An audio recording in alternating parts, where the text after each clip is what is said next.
Alam ko naman na ayaw niyo ako magsalita about sa politika, pero may isang bagay lang talaga na napansin ako na bagong naging trend dito sa Pilipinas ngayon. Is it just me or ang bagong hukuman ay naging press conference na?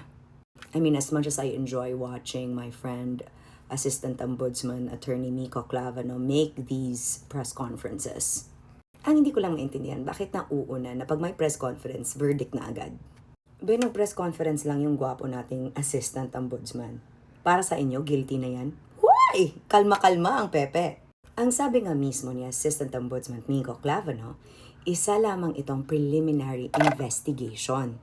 Which means, hindi pa ito kaso sa Sandigan Bayan. Hindi pa nga sumasagot si Martin Romualdez. Pero syempre, sa mga naninira, tapos na ang kaso. Ay be, mas nauna ka pa sa West? Huwag ganyan. Sa lahat ng sinabi kanina, yung pinaka nakuha talaga ang pansin ay baka raw tumakas. Are you sure? Asaan ang solid na ebidensya na gustong tumakbo ni Martin Romualdez sa mga aligasyon laban sa kanya? May CCTV ba? Intelligence report lang? Paniniwalaan na ba nating lahat? Ganun na ba talaga kababa ang antas ng hustisya sa Pilipinas ngayon? Kasi napakaseryoso ng aligasyon nyo na gusto niyang tumakas, pero dapat seryoso din ang ebidensya nyo. Kahit isang picture lang o video o CCTV footage, meron ba? Kasi kung sigurado naman kayo sa ebidensya ninyo, dapat ang ebidensya ang nagsasalita. 'Di ba? Hindi pinangungunahan ng press conference ang ebidensya na dapat yun ang mas mabigat. Kasi dapat korte ang nagpapasya. Kasi kung ganyan naman pala ang proseso, di paninira ng puri ng tao na yan. Hindi hustisya para sa mga Pilipino. At teka lang, bago kayo ma-heart attack, hindi ko dinidefend si Martin Romualdez. Hindi. Hindi ko rin sinasabing guilty siya. Hindi naman ako Wes. Hindi naman ito korte. Pero dapat, iniiwasan natin yung nililinin lang na tayo dahil sa optics. Nililin lang ang taong bayan na kunwari may ginagawa kasi may press conference. Hindi pwede ganun, be. Hindi dapat tayo nakukuha sa ganun. Kasi deserved natin lahat malaman kung ano talaga ang totoo base sa ebidensya at sa due process. Kasi di ba ito naman talaga ang gusto nating mga Pilipino? Ang tamang proseso para makita ang hustisya kung sino talaga ang may kasalanan? Pero bakit sa press conference natin binabase kung guilty siya o hindi? I mean, mind you, Attorney Miko Clavano is a great lawyer. But again, hindi yan ang korte. Huwes lang ang makapagpasya dahil ang ebidensya ang dapat na nagsasalita. Kasi sinasabi niyo, Jam, meron naman talagang mga witness. Abay, oo, meron. Cross-examine ng maayos. Ilabas ang lahat ng dokumento na kuno hawak nila. Pagsusuri ng ebidensya ang kailangan ng mga Pilipino. Hindi chismis, hindi press conference, at hindi panlilin lang on social media. Kasi hindi na pwede yung grandstanding sa akin na boom, boom, boom, rar, rar, rar. Ayoko na. Nasa soft era na tayo. So dapat, ganito ang hahanapin natin. Maghanap tayo ng tamang proseso at tamang ebidensya. Simple. Huwag tayong magpadala sa ingay. I mean, dumaan na ako dyan. Yung magmamaldita-maldita. Pero hindi. Mas kalmado ang katotohanan dapat. Due process. Evidence na nagsasalita. And that's what I want. Dahil hindi naman ako kampe sa politiko.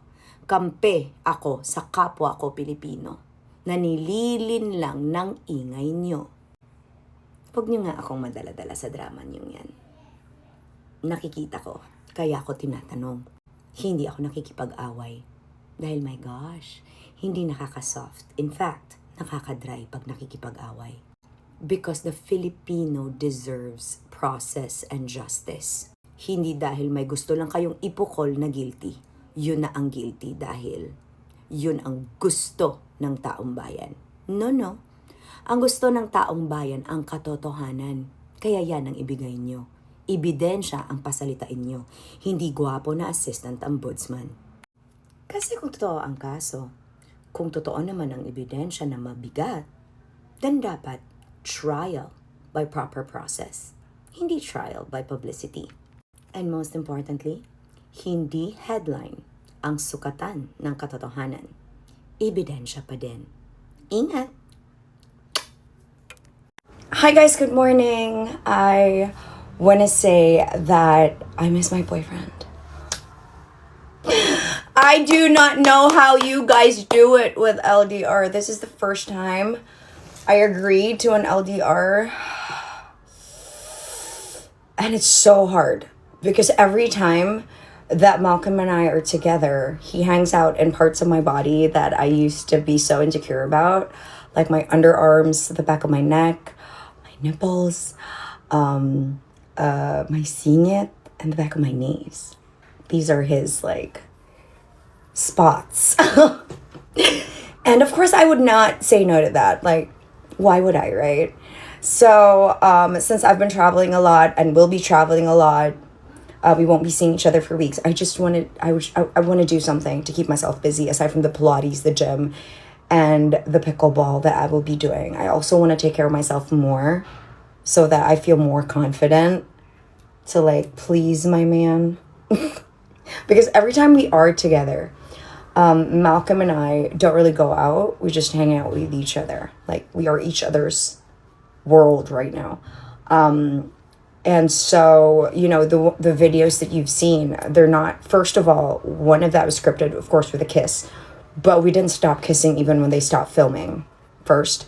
Second, he just is this very, I don't know, we're just so obsessed with each other.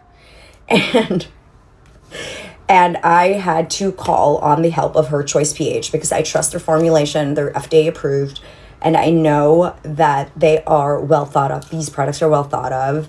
And so I'm going to take the 1 month Pump Up Petite challenge of Her Choice pH. I got myself the set for the body. So they have the Kojic papaya soap, the sunflower oil, and the whitening lotion. So this is the set which they, you know, became viral for. I've been using this soap for years, by the way.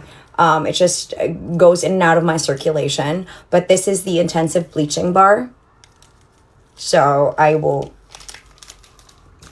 And then these will help me with the areas of my body that Malcolm really prefers. This is the White Secret Renewal Serum, and this is the White Secret Intimate Serum. So these are two different serums. I'm going to talk about these serums because I want you to be on this journey with me, because I know you can relate. And a part, of the whole thing is that when I said, I made a video on this and I said that you shouldn't be beautiful for a man, but you should be more beautiful with a man. Right? So that, because again, we are a reflection of the love being poured into us.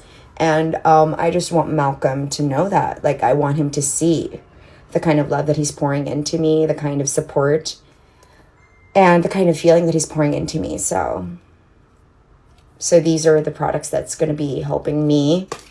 So if you want your products, all you have to do is find them on TikTok, find them on the TikTok shop, and buy from them. Affordable products, well formulated, FDA approved, Her Choice pH. Ingat.